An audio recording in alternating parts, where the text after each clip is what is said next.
The Story of Makasa, Jakartamala Tale number 44.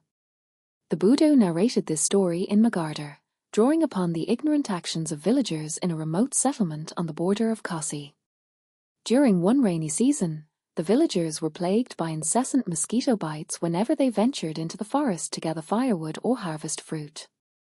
Frustrated and desperate for relief, they resolved to arm themselves with arrows, intending to combat the mosquitoes through archery.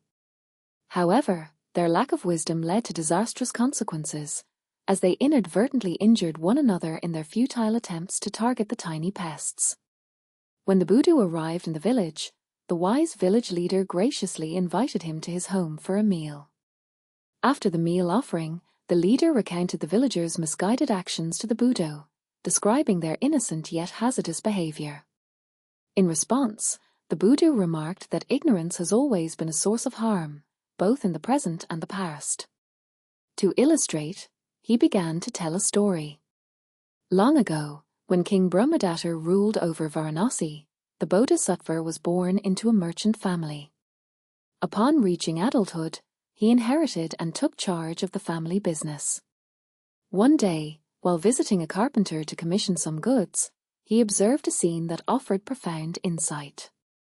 The carpenter, whose head was uncovered, became an easy target for mosquitoes.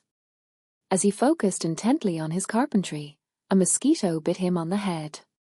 Distracted, he called his son to swat it away.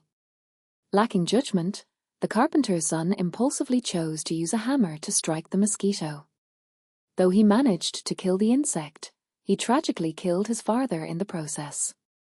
Witnessing this tragic event, the Bodhisattva declared, How much better it is to have a wise enemy than a foolish friend.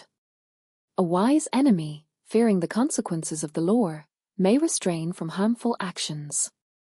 Yet, a foolish friend, lacking discretion, can cause harm without intent. After recounting this story, the Buddha concluded by stating that ignorance is, indeed, one of humanity's most dangerous adversaries. Finally, he revealed that the wise merchant in the story had been a previous incarnation of himself.